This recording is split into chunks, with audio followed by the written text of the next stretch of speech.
that the role of the CIO has changed totally. You know, we were software developers and architects, and we could tell you what RAM to use based on its transactional speed.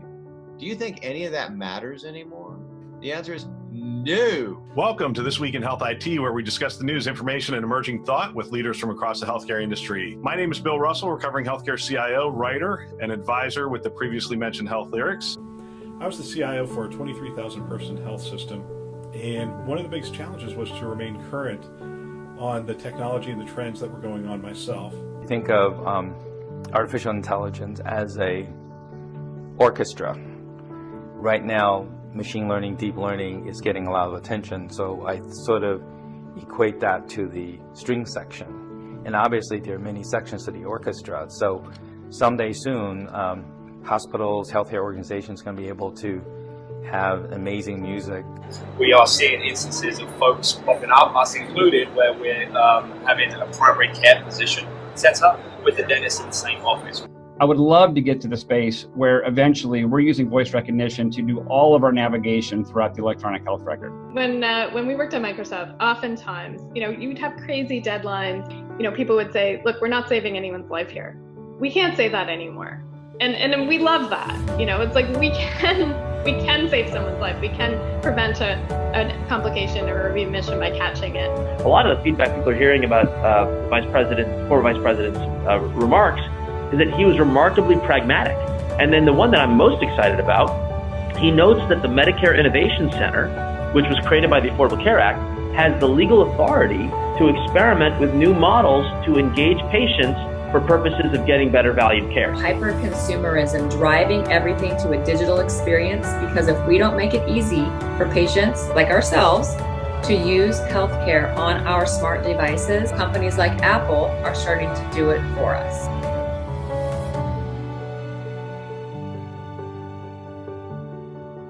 I think we're right on the cusp of a huge digital transformation. It'll be interesting to see how CIOs sort of address that.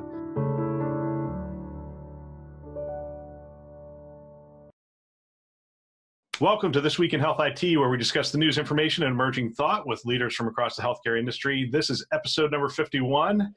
Today, we're going to do something a little different. I'm introducing a case study episode, our first one. In this episode, we're going to take a health system from chaos to an effective data and analytics program. This podcast is brought to you by Health Lyrics. Health systems are moving to the cloud to gain agility, efficiency, and new capabilities. Work with a trusted partner that has been moving health systems to the cloud since 2010. Visit healthlyrics.com to schedule your free consultation. My name is Bill Russell, recovering CIO, writer, and advisor with the previously mentioned Health Lyrics. Over the next 2 weeks, we're going to be airing the best of This Week in Health IT episodes. I've gathered some of the most commented on, liked, and discussed short videos from our YouTube channel. I brought them together with our production staff to highlight some of the great content over this past year. It also gives me a chance to take 2 weeks off and have the people I usually have on the show to take 2 weeks off over the holidays and just let you enjoy some of the great commentary from this past year. So I hope you enjoy that, and hope you share it with your staff as well. So as our last full episode that I'm going to be doing this calendar year, I want to do something a little different. In a digital world, the foundation for transformation is really data. And this is where our guest lives on a daily basis, the application of data to solving some of the healthcare's biggest challenges. Dale Sanders is the president of technology for Health Catalyst and a former guest of the show. Good morning, Dale, and welcome back to the show. Hey, Bill. How are you? Thank you. Good to be back. Yeah, I'm looking forward to our conversation. But let me share a couple of stories. So these are things that came up on my feed this morning, and I saw in Becker's just highlight some of the headlines that are going on. So the first one was, in a move to expand its presence in healthcare space, Amazon is selling software that mines patient health records for information that will help physicians improve treatments and hospital cut costs. The other one was Apple and the Department of Veterans, the VA, are reportedly in talks to allow veterans to store their health records on their iPhones. Quest Diagnostics now supports Apple Health Records feature, making it the second clinical testing laboratory to join the project. Microsoft released an open source project called Fire Server, very creative, Fire Server for Azure, to assist developers in exchanging and managing healthcare data stored on the company's cloud. The NIH is partnering with technology company NVIDIA to create artificial intelligence tools to support clinical trials. So the big hitters in data are circling the space. Yet in healthcare, we really have fits and starts on the data front. What are some of the things what are some of the reasons you think we've had, we've had some successes, but we've really, I don't know, we can't get out of our own way in some cases. So why do you think we haven't been as successful with data as maybe we could be? Well, for one thing, lately, the last 10 years or so since meaningful use came along, we've been so consumed with meeting the compulsory measures. Right. Who's got time to do anything creative with data, really? I mean, right? It's an ocean of compulsory measures that is also undermining clinician satisfaction and contributing to their burnout. So it's a classic case of distraction, for one thing. We just don't have time. If you go back to the early days, when I started my career at Intermountain, the compulsory measures at that time, for the most part, were limited to Joint Commission, and they were a pretty small number. And so what it gave us as an analytics team and a culture was the time to do cool things with data, which put Intermountain on the map. And literally, there's no bandwidth left. So I'm really actually encouraged, in spite of all the craziness of the Trump administration, Seema Verma and others, I'm starting to see some common sense return to those compulsory measures. But we need to slash and burn compulsory measures and give the industry some time to perform analytic ingenuity and creativity on their own. Yeah, we need a chance to breathe. I had a similar, when I became the CIO for a health system, our internal auditor kept doing security audits on our team. And when I went to our team, I'm like, all right, we need to get ahead of this. They just looked at me and said, we can't. Yeah. There's too much here. So I had to go to our internal auditor and say, hey, I need a reprieve. You need to give me a reprieve for 6 months. Like no audits for the next 6 months. A year would be better. So our team can actually put some things in place, and then you can come back and do as many audits as you want, but we just need some time to really get our house in order. And that's essentially what we're getting from the federal government, of just continually changing. But I agree with you. I'm seeing some positive things there. All right. So we're going to divert our normal show format and explore a case study. So I shared this case study with you. I'll share it with our audience, and then we're just going to dive into it. So here it goes. And this, if by any chance this reflects your situation in your health system, this is not based on your health system. I'm just names have been changed to protect the innocent, right? Exactly. So this health system has 18 acute care hospitals on 2 different EHRs with regional customizations operating in 4 states. The health system participates in 2 ACOs that utilize point-to-point integrations between disparate EHRs and separate systems to produce reports and house registries. The health system has several medical groups on different but a single EHR platform, and a clinically integrated network that has 50 distinct EHRs represented. The medical group utilizes their own EDW to generate metrics for the clinically integrated network and for their other constituents. The health system participates in 3 different regional health information exchanges that transfer data with CCDs, obviously across CCDA format. The system level at the system level, they also have an EDW that was created 5 years back, and the demands on the team are really overwhelming. The team spends a majority of their time cleaning the data in order to produce a set of reports for their constituents.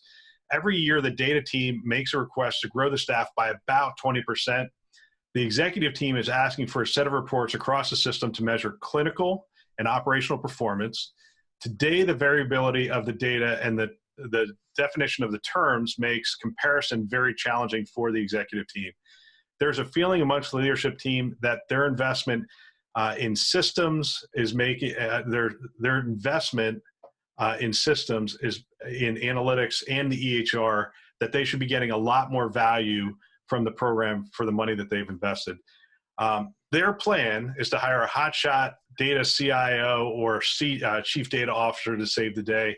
And Dale, congratulations.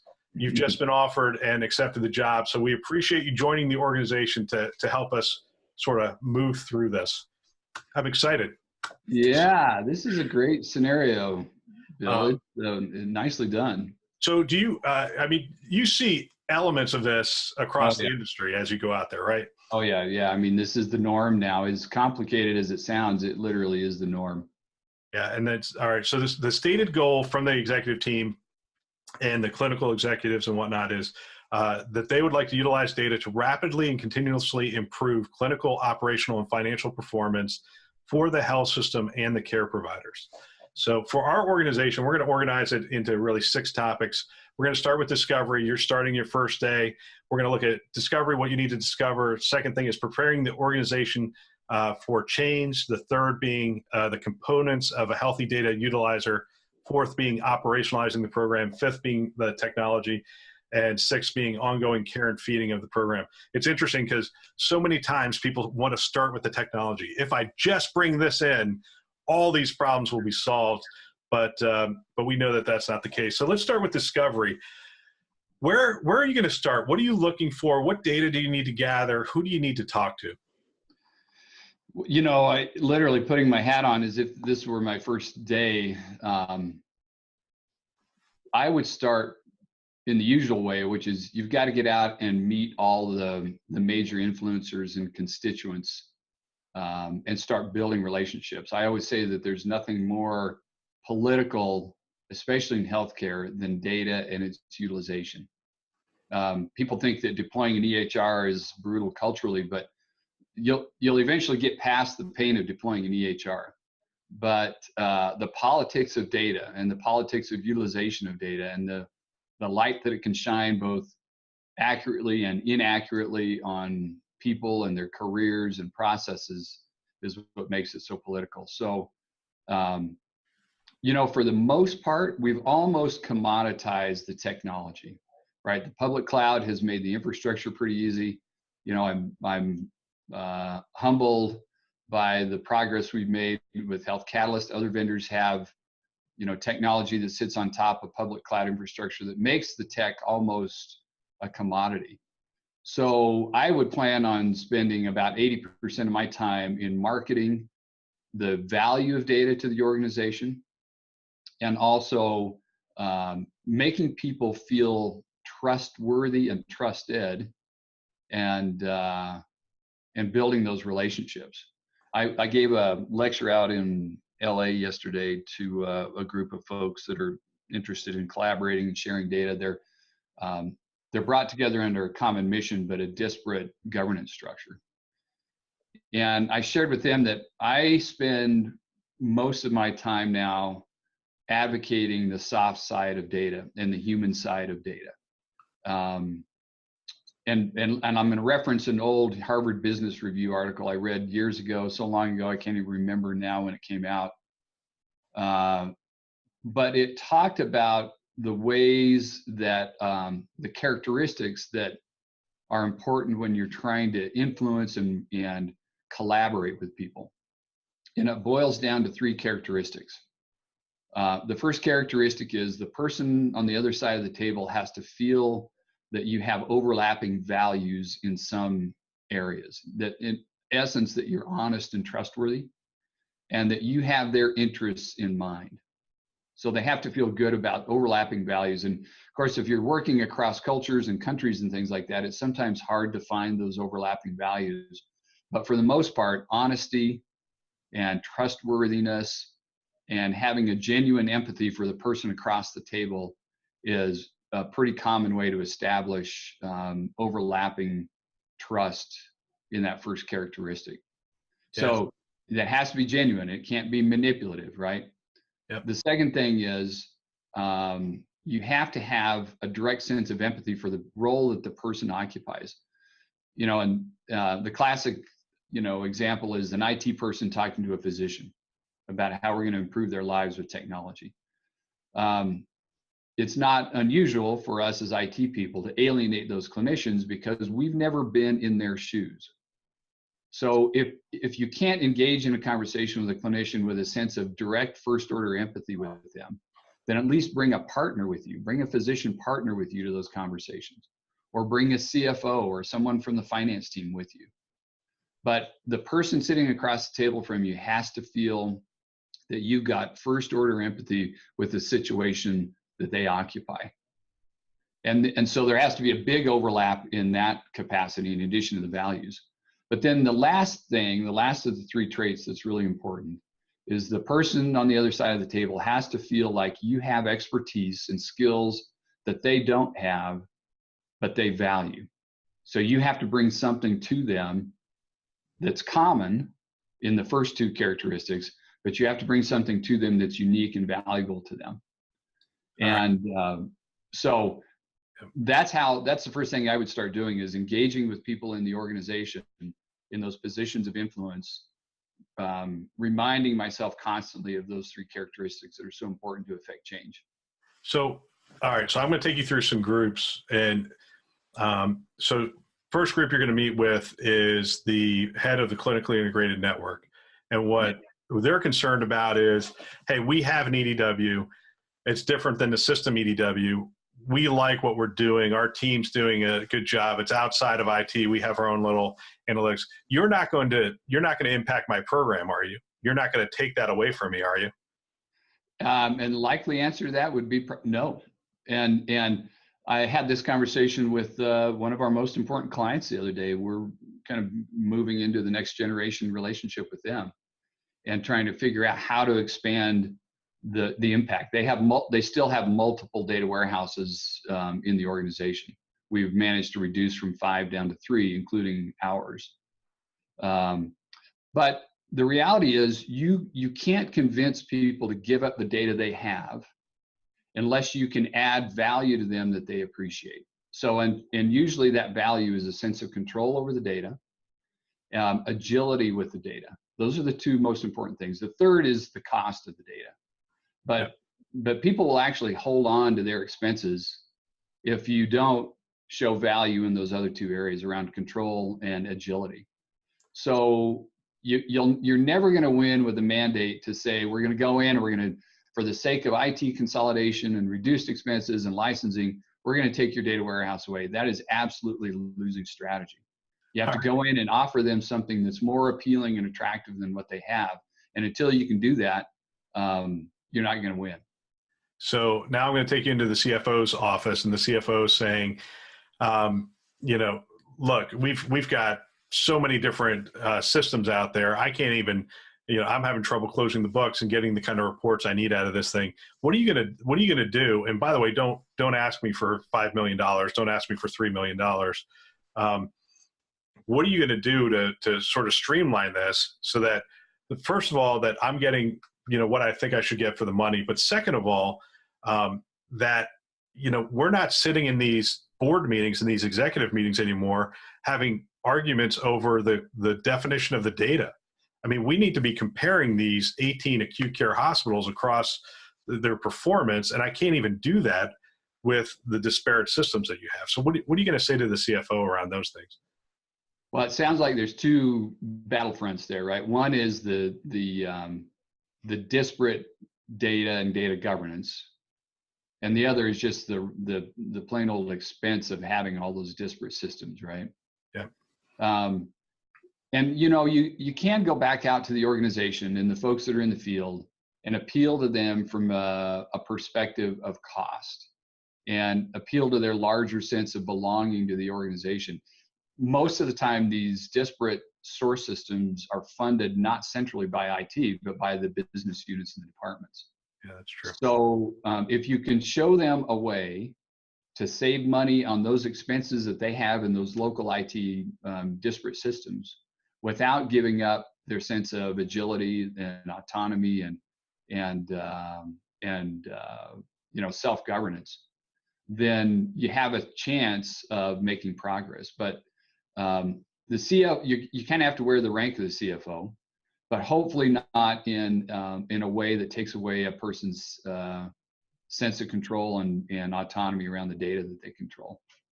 So let's talk about the clinical leadership. So the clinical leadership is going to look at you and say, you know what, we have some reports that we've been requesting. Again, these are retrospective reports. We've been requesting for the better part of 3 to 4 to 5 months, and we still don't have those reports. some of this data that's coming in, I don't even want to see it anymore. Other of the data, I would rather not have it come in that way. I'd like to see it in my workflow. I don't need a separate system.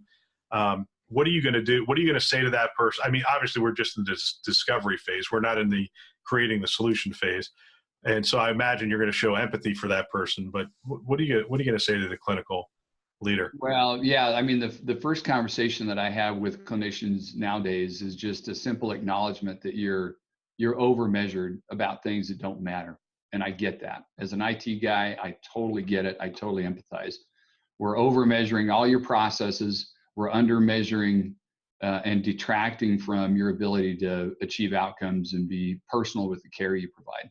So here's what I'm going to do as an IT guy. I'm going to try to relieve as much of that compulsory burden from your shoulders as I possibly can. I'm going to try to optimize the way the data is collected in the EHR. I'm going to try to optimize and present the data back to you in a way that's helpful to you and not oppressive to you.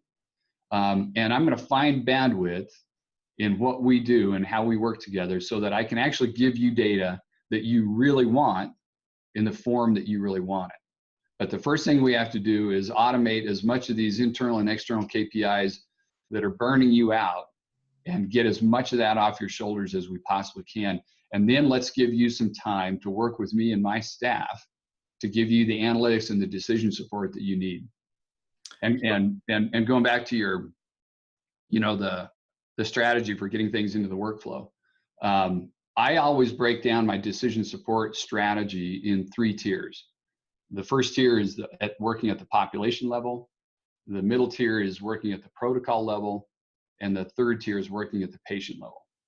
And so you have to have an analytics and decision support strategy that operates at all 3 of those, right? So there's different kinds of analytics when you're dealing with the population of a community. Different skill set. It looks more like epidemiology applied to chronic disease. Yep. And you're working in timelines that extend, 8 to 10 years, right? The temporal dimension is very long. At the protocol level now, you're starting to do analytics and decision support in a subset of that population. You're saying for these kinds of patients, these are the analytics that we need to better understand the care that we're delivering, the outcomes and the costs associated with these cohorts of patients. And that's typically, now you're dealing with hundreds of thousands, maybe tens of thousands of patients instead of millions. And in general, what you're saying is the patterns for care for these patients need to look kind of like this. And by the way, let me comment that what we're doing at Docs right now is we're trying to force all patients into these evidence-based care guidelines, and we're taking away from the ability to personally treat patients. So we're putting too much emphasis on evidence-based care, as if every patient should be treated exactly the same way. And what we should be encouraging is sort of protocol level minimized reduction of variation, or minimized variation and reduction of variation. But within that, there should be a lot of variability on a micro level about how we're treating patients. And right now, we're not doing that with evidence-based care and the data strategy we have. Interesting. And then finally, the last loop, which is, ultimately might be the most important, is what data are we going to present to help you as a clinician engage with a specific patient that's sitting right in front of you? And how are we going to do that within your workflow, whether the workflow is on your mobile device when you're, on the treadmill at the gym, or if it's in your car, or if it's at the EHR, wherever your workflow and your decision-making can be supported. Let's give you the data about this patient that can optimize the conversation that you have with that patient about their care and their outcomes. I referenced the study that Ken Kawamoto at University of Utah did a number of years ago, in which he concluded that and found that clinicians are 15 times more likely to adapt their treatment towards a patient if you give them the substantiating data to do that at the point of care, as opposed to giving that to them in a conference room someplace. Right? It's what I call the folly of conference room analytics. Yep. You can only go so far at the population and the protocol level. You have to push meaningful decision support into the workflow of the clinician. And it's still hard to do. Frankly, it's hard to do. I've been in this I've been passionately pursuing all three of those loops for my whole career, and it's still hard to do. In part, and I'll put a little pressure on the EHR vendors. The EHR software was not designed to support dynamic, intelligent user interfaces. And so I think, FHIR is helping get to that last loop and that last mile of decision support. But I think long term, I think the EHR vendors have to bulldoze their software and build it in modern software that's more indicative of intelligent user interfaces that we see as consumers now. And it's enabled by good software in the background. I quite often say modifying old software is like trying to modify a house with concrete walls. Concrete walls were just not meant to be adaptable like we're accustomed to as consumers today. Yeah. The EHR needs to be much more modular in terms of its architecture so that we can plug these new things in. Well, wow, that's discovery. We've got 5 more to go, but I had a side question, and my side question is, it's not in this case study, but if in this case study you had, let's say they were operating as a payer as well, is that a whole different analytics mindset and approach, or is that pretty similar in terms of how they would view the data and go after the data? No, I think it's a great thing to have a payer as part of the environment, right? That's what finally closes the economic model back onto itself, instead of this open model that we have right now where everybody's spending everybody else's money. But can I take hospital acute care analytics team and just say, hey, you're also handling the payer side of it, or is it a different thought process or skill set that I'm going to need? Well, it depends, right? If you're utilizing claims data to support a better understanding of clinical operations, cost of care, what's happening outside the 4 walls of the healthcare delivery system, and it's rounding out your understanding of the patient's health, then your traditional analytics team in a hospital-centric organization can handle that kind of thing. If you're talking about the analytics associated with risk management, risk projection, that looks more like an actuarial function, then I think you're more than likely going to stretch, if not exceed, the capabilities of most analytics teams in a hospital. I will say that there is an opportunity for those folks in the hospitals, those analytics teams in hospitals, to bring new data science techniques into risk management projections. So, the short story is I think we can actually disrupt traditional actuarial techniques with some of our new machine learning capabilities and algorithms. So there is a chance for those analytics teams in the hospitals and traditional delivery systems to actually be better at predicting risk and managing not only risk clinically, but risk financially than what the actuarial folks do in a traditional payer. If you ever, and I had the opportunity to peek behind the scenes, at Intermountain and in the Cayman Islands, where we had this integrated delivery network with insurance and care delivery under the same leadership. And I got to tell you, man, the actuarial techniques that are being used by payers is way outdated. And we pay a premium for that as patients. So there's a lot of opportunity to disrupt the actuarial techniques that are currently in use today. Awesome. All right. So we have 5 things. The next thing we're going to do is prepare the organization for change, and that is create a sense of urgency, build your coalition of the willing, and a vision. So one of the things you said is you're going to go out there and educate people on the value of data, I guess is where you're going to start. Yeah. How are you going to do that? So what is the vision, potentially the vision of like 1 or 2 talking points on the power of data? How are you going to create urgency, and how are you going to build the coalition of the willing? Well, yeah, it's a great question, friend. You have to paint a vision that is compelling and motivating. And I think if I do anything in the industry right now, I think that's what I spend most of my time on. And, if you describe the use of data to enable better digital conversations between a physician and a patient, right? I've got my aspirational statement hanging on my wall right over here. I should take it off and read it to you. When you read those aspirational statements to a clinician and to a patient and to an administrator, and they go, yep, that's exactly what we need to do. Well, what is your aspirational statement? Okay, hold on. I wish I were smart enough to have it memorized, but I still don't. So I'm going to pull it off the wall. Hang on here. Well, we'll just admire the beautiful picture of your family back there by the lake. That looks nice.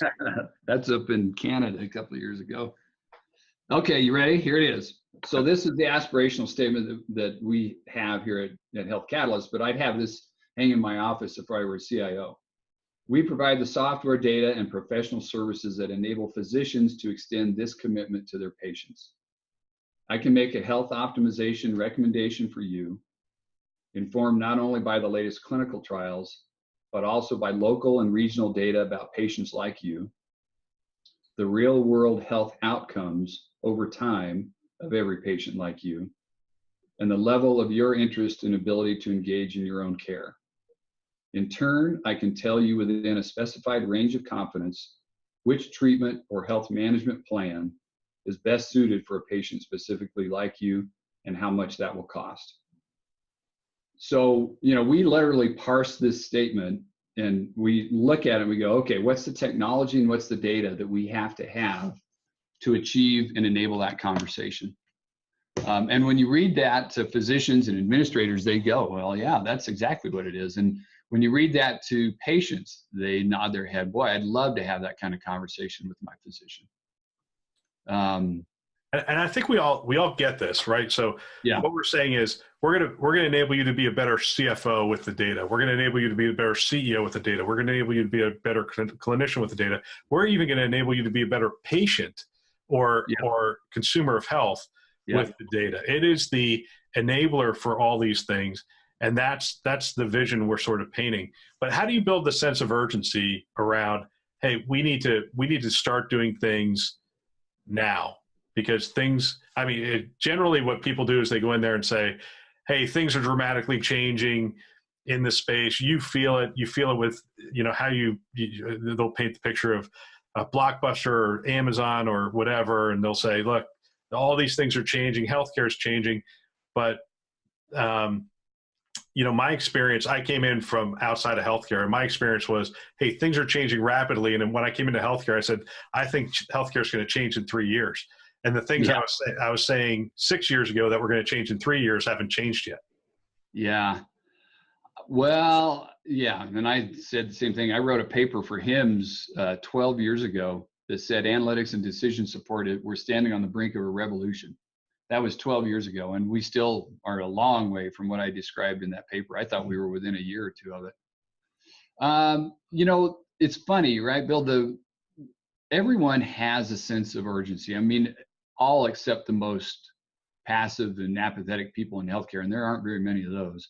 Right. Everybody has a sense of urgency, but I think we're trapped on a treadmill that makes it incredibly difficult to implement the kinds of changes that we'd like to. The system makes it very difficult, which makes me sort of pessimistic about whether the existing system can change fast enough, or whether it's going to be an Amazon or a Google or an Apple or an ABC consortium that pulls it off. There are always the old guard in every culture who feel like they're either surrendering to the fact that we can't change, or they're not convinced that we're not good enough. And quite often, as part of change management, you just have to get the right people on the bus. So if there are key people that are holding back the organization's progression towards being data-driven in a smart way and being more digital, I think you have to get rid of those people, quite frankly. Yeah. I had lots and lots of turnover, and it's not something you go into with a light heart at all. It's brutal. It's horrible.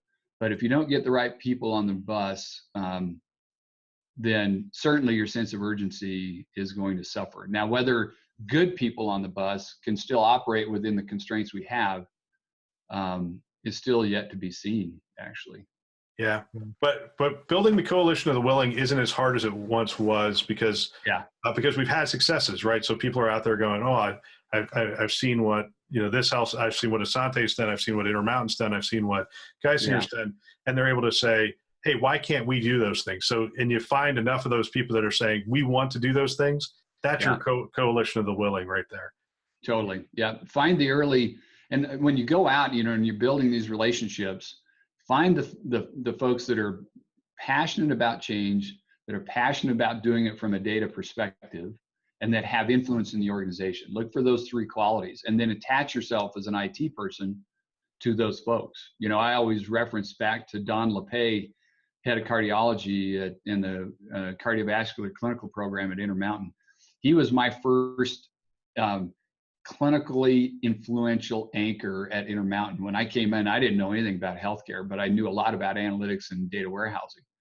And I just found him and his staff, they were data driven and they were research oriented. And I said, I think I can make your life easier with the technology that I understand. And Don became the seed for influencing the rest of the company and clinicians. When they saw all the cool things that he was doing around data, then a lot of folks followed. Yeah, and that is such a huge principle for CIOs.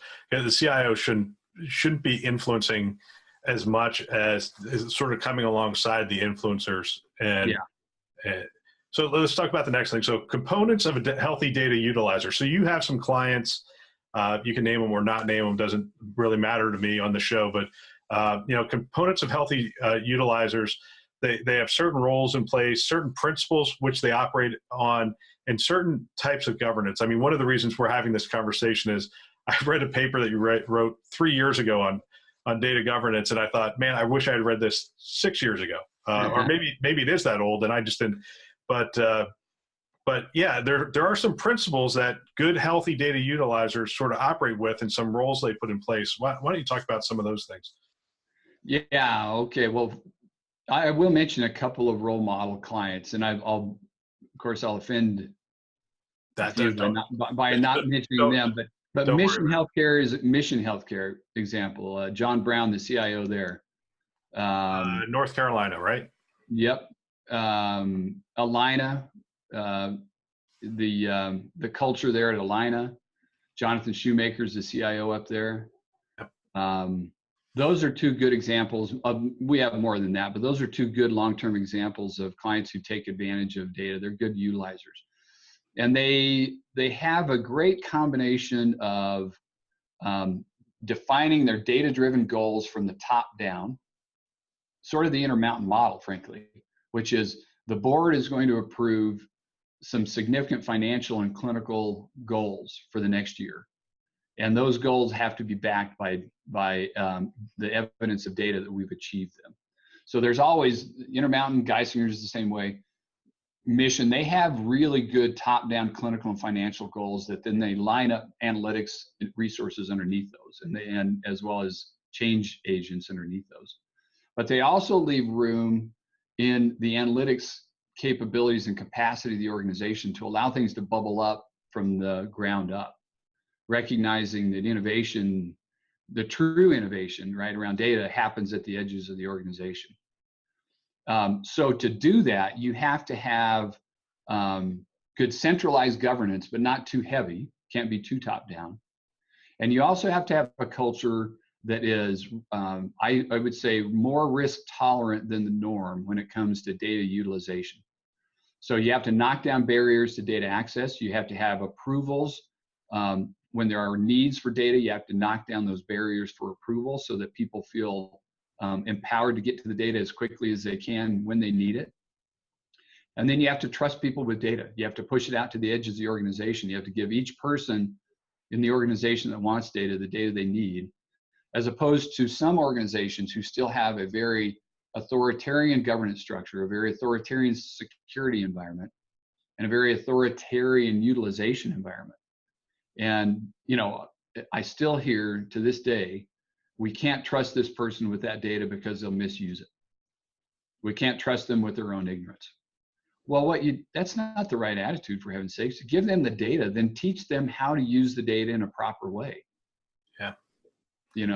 So those are some of the components. The data governance structure at some of these high utilizers is a very good combination of balance, is what it boils down to, right? I always paint the extremes of data governance as authoritarian or anarchy, right? There is either very heavy-handed governance, which holds back progress, or there's no data governance, which has all sorts of impacts on data quality, utilization, and consistency. And the best organizations hit the sweet spot in the middle, and they appreciate data as an asset. So it's interesting. So you're saying from a risk posture standpoint, err on the side of more transparency, allowing people to utilize the data. I mean, you can pull it back later. I mean, you're not, obviously you're saying it's somewhere in the middle. It's not, hey, we're just going to let everybody in here. But one of the things I found interesting was we had an organization we were working with to share data with the patients and through our digital tools, and internally they were concerned about sharing it externally because they were like, hey, we're not sure how clean that data is. And the partner said, well, give them the data, they'll tell you how clean it is. Exactly. There's no better way to clean up data than to expose its ugliness. Yep. And if you've got to have a thick enough skin as a CIO and a chief analytics officer to recognize that data is never going to be perfect. And as long as you release the data in a smart risk management way, explaining the possibility of and the limitations of data quality, the best way to improve data quality is to expose it. There's no doubt about it. But that takes a little bit of courage that, frankly, I think a lot of organizations don't have. People worry too much about their careers. So good governance programs, I'm sure people are going to want more detail and we're going to be able to give them in 45 minutes. But when you think about the best governance, what people, how do they meet? What do they discuss when they get together? Those kinds of things. Yeah. The best data governance function has the weight and authority of the Supreme Court, but not every case goes to the Supreme Court.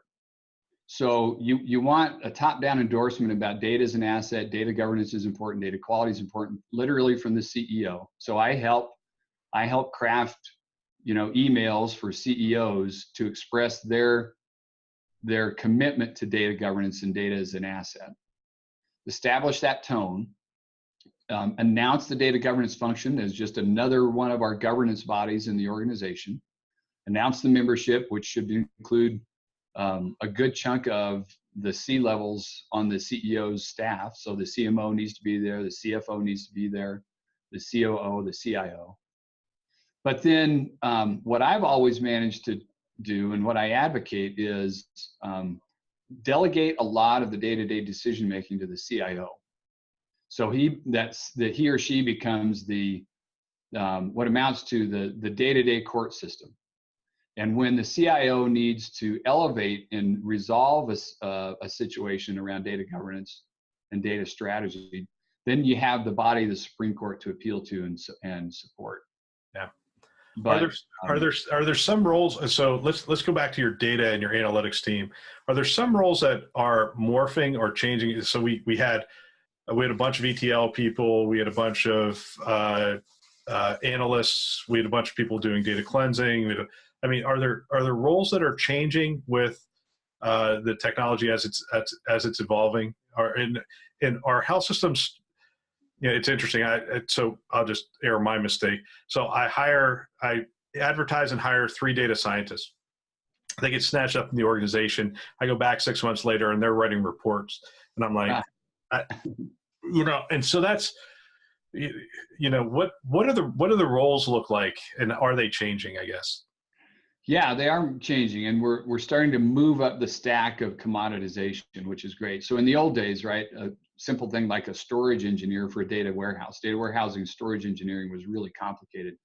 You don't need that anymore, right? The public cloud has made the infrastructure, the storage, the server configuration, especially around analytics and data warehousing, essentially a commodity. So the old style data warehouse DBA, systems engineer, systems admin, storage engineer, those roles are starting to become commoditized and replaced by the public cloud. One of the things that I do see that isn't moving fast enough is too many resources in the analytics team spending their time on ETL. And that's a combination of a couple of things, right? Over time, the number of jobs, the number of data objects that you have to manage in a data warehouse and a data platform just increases. So that's just a necessity, not a necessity, but just sort of a reality. The other is, you can follow the two extremes of data modeling that continue to drag things down. Enterprise data models have their own ETL problems. Late binding has its own data problems for ETL. In between, there ought to be some structures that should be more commoditized, where you lock down information models and data models around things that are persistent and comprehensively agreed upon. And by the way, that's the mantra I use, is persistent and comprehensive agreement about data bindings and data logic ought to be locked down so that you're not continuously maintaining that. You can lock that down, and then you can move your analytics staff and your ETL staff onto other things. So a big part of what I see with analytics teams right now, they're still spending too much time on ETL because of this extreme of either late binding data modeling or enterprise data models. We need to start facilitating these intermediate data structures that offload some of that work.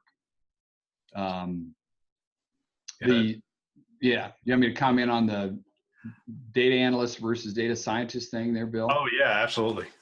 That'd be great.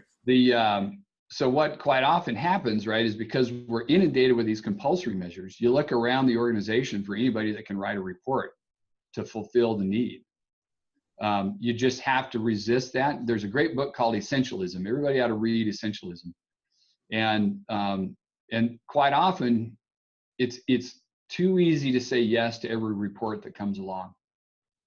And if you say yes as an analytics team to every report request that comes in, and there's no first order economic pain from the requester of that report, you're going to spin yourself right into the ground. So you have to have a data governance structure and a leader of the analytics function that knows when to say yes and when to say no. That's really important. And as mundane as it sounds, I see it all the time where analytics teams get consumed by individual requests funneling in, and their request queue never ends. And so they never get a chance to do cool and innovative things. So you got to be able to say no. You have to have the air cover from the governance community to support no occasionally. And then you have to carve out a team. And I think right now I would absolutely carve out a data science team that was focusing on what amounts to next generation analytics. You've got to have that core that addresses the internal and external KPIs that are required by compulsory measures right now. That's inescapable. Try to make it as efficient as you can with these intermediate data structures, but then carve out a dedicated team and don't let anyone touch that team without the significant oversight of the leader of the analytics function, and put those data scientists on innovative opportunities and ideas that we've never had a chance to address before. Are you hiring those people? Or are you potentially outsourcing or just outstaffing that? Well, I'll tell you a great lesson that I've learned actually. I think the path from data analyst to data science is easier than it's ever been, because the models, the algorithms and such are being commoditized by the open source community of data science and machine learning. So I went into this role about 3 years ago thinking that I was going to have to hire a $1 million a year data scientist to take advantage of this asset that we have. And I'd probably have had that same mindset as a CIO if I were still practicing. But what I found is that over the last 3 years, the rate of improvement for machine learning and data science is far outpacing Moore's law. If Moore's law is doubling in capacity every 18 months, we're doubling in machine learning capacity in like every 3 to 4 months. And I mean that quite literally. So you don't need the PhD data scientist like you used to. What you need are solid feature engineering skills, which data analysts are perfectly suited for. And then what you really need is knowledge around what amounts to experimental design in data science, so that you make sure that what you're producing from data science makes sense operationally and clinically. So the feature engineering and the data analysis skills of traditional data analysts, they've got a great career path going forward. The models, the algorithm things are easily accessible to the citizen data scientist today. I can be a data scientist today in ways that I never could in the past. And then if you add that experimental design to your skill set, knowing how to take advantage of and thoughtfully apply machine learning and AI, then you've got a really bright future. So I don't think organizations have to hire outside anymore for the data science skills. I think they ought to build the data analyst skills, or the data analysts from data analysts into data scientists. So operationalizing the program, I had two things under that: handling the backlog and quick wins. I do want you to go into quick wins that make the most sense for a new program. But before we get there, handling the backlog. So let's assume I have, requests that are, 9 month kind of backlog. Do you essentially put a stake in the ground and say, all right, here's what we're going to do. We're going to take all of these requests back through governance? Or yeah. you would? Okay. Yeah, absolutely. Yep. And you've got to, essentially set aside the economics to support the request and say, look, we're going to dedicate, and this is a number I quite often advocate, 60% of the centrally funded data analysts resources will be assigned to things that we decide as a governance structure, top down. These are important initiatives, departments, projects that we're going to support from the top down. Then I'm going to carve out 40% of my team to handle opportunities that pop up that we didn't foresee from the top down as a governance body. So I'm a strong advocate of that 60-40 split, and essentially keeping those two teams almost separate. Because if you try to split a person 60-40 towards what amounts to compulsory measures and new opportunities, they always get overtaken by the compulsory measures. And we all do it. We all sit there and go, we all do it. 60% of your time over here, 40%. And you know what happens is whichever one they like the most, that gets 100% of their time. Yep.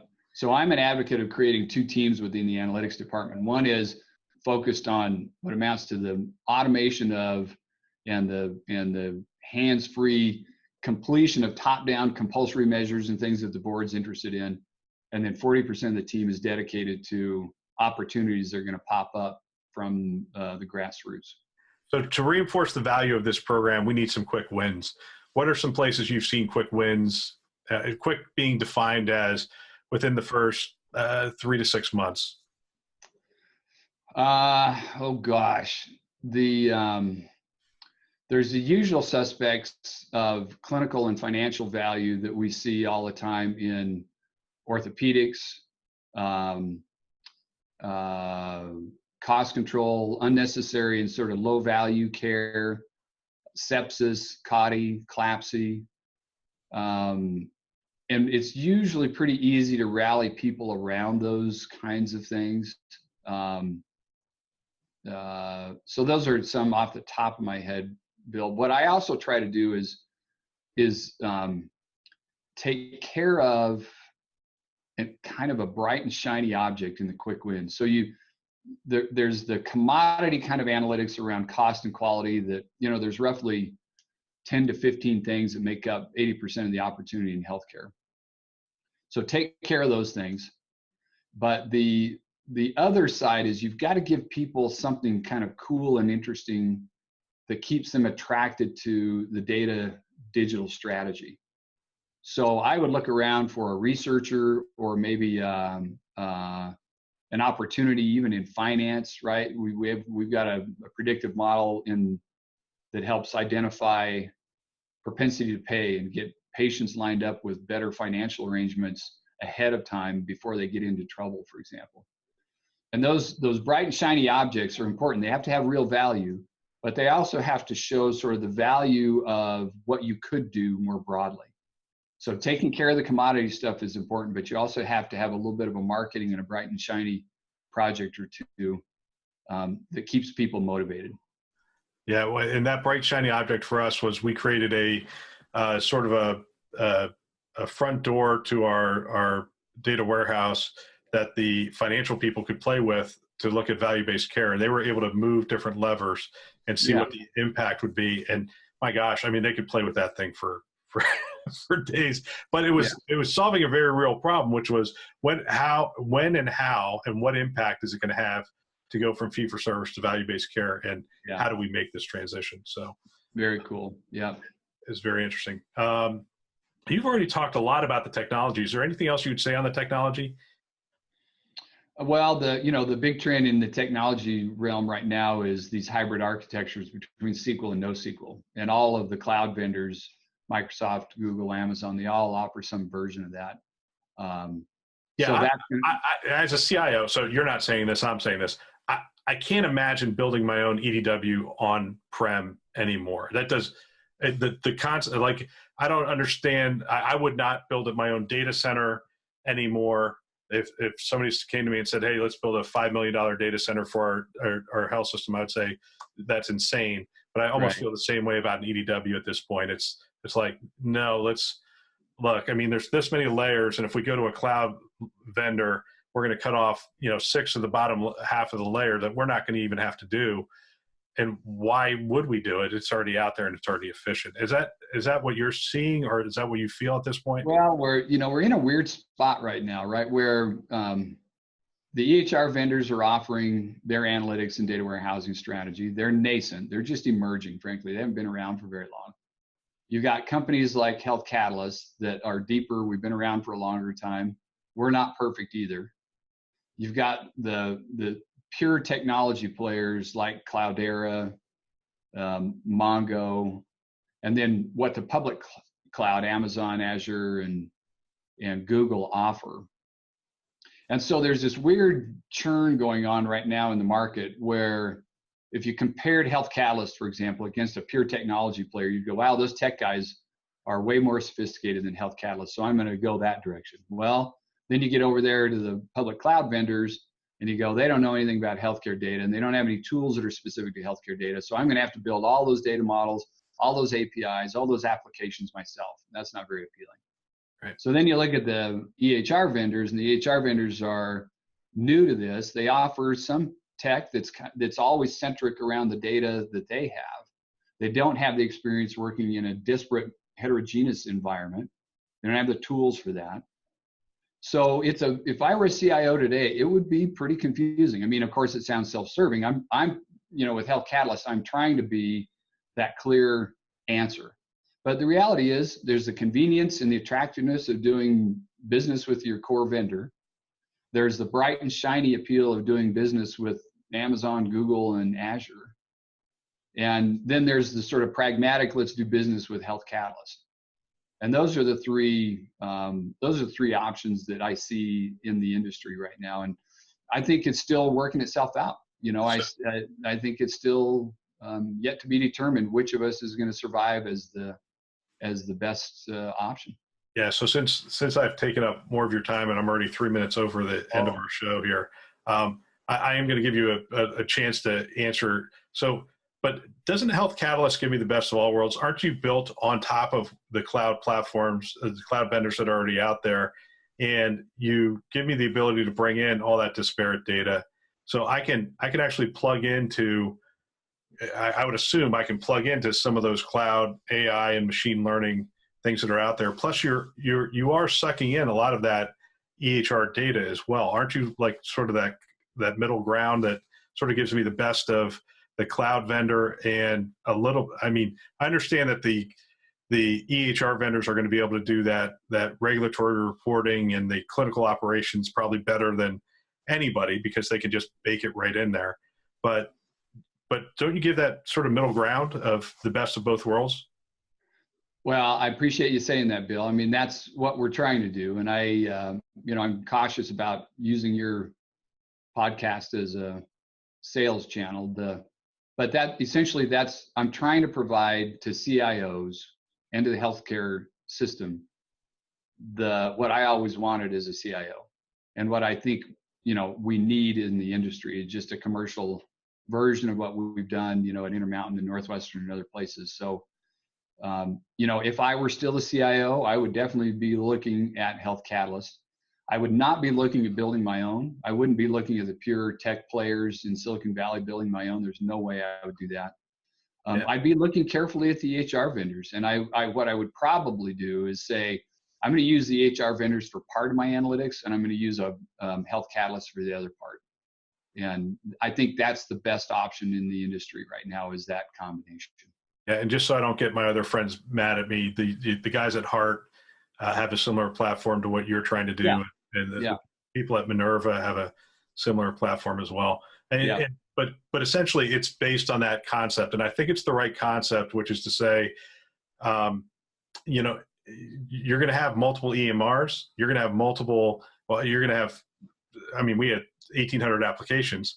Yeah. So how are you going to bring all that data together? And how am I going to plug into the machine learning and AI that is going to be developed at the level it's going to be developed the best is at that Microsoft cloud level and at that Amazon cloud level and Google cloud level. And if I can't figure out a way to plug into theirs and rely on the EHR vendor to build that out for me, that level of I'm not sure that makes sense. So that's my thesis.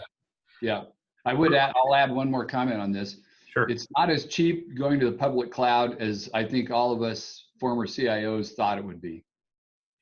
Yeah.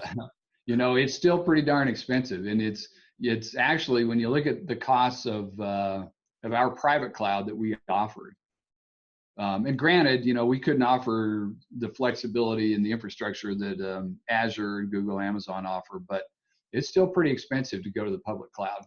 So I hope that we see those prices come down from the public cloud vendors. I'm sure we will. Yeah. And I think about 10 episodes ago, I met with Robert Rice and we talked about the 5 different cloud architectures that you need to look at. And that's one of the ways that we were able to manage costs where we were at. So ongoing care and feeding, we're 7 minutes. I'm probably going to split this into 2 episodes now. But ongoing care and feeding, is there anything you do from culture, continuous improvement? So we've addressed, we've sort of stood this up. We put in governance. We've hired the right people. We put the right technology in place. And it sounds like, from a leadership standpoint, they set the right metrics, and they. So maybe where I'll take this is, you recommend a book, I'll recommend a book. So the book I just finished reading is Measure What Matters, which a friend gave me, and it's a phenomenal book. And I love that the phrase I get out of this is as measured by. So when somebody says, hey, this is what we want to do, and the natural follow-on question is, as measured by what? What's the measurement? And it's really, and I think you talked about this earlier, if in healthcare we would stop measuring things that don't impact, I think we'd be better off. What reading would you recommend? There's 2 books. One is, it's actually written by, thank you for the book that you gave me, by the way. But it's written by the same author, Stanley McChrystal, and it's Team of Teams. Highly recommend that book. If you peel back the lines underneath the lines of that book, it's really about information sharing. So it's a summary of what McChrystal did as the Joint Operations Commander in Afghanistan and Iraq during the first phase of the conflict there, when we were, the U.S. was being outmaneuvered by Al-Qaeda in Iraq. And despite, unlimited financial resources and military capability, we were being outmaneuvered by this network of terrorists. And he talks about what he did to transform the way the Pentagon and the way his teams operated in that theater. And it fundamentally boils down to 2 things: knocking down organizational barriers in pursuit and cultural barriers in pursuit of a common goal, and knocking down information sharing barriers.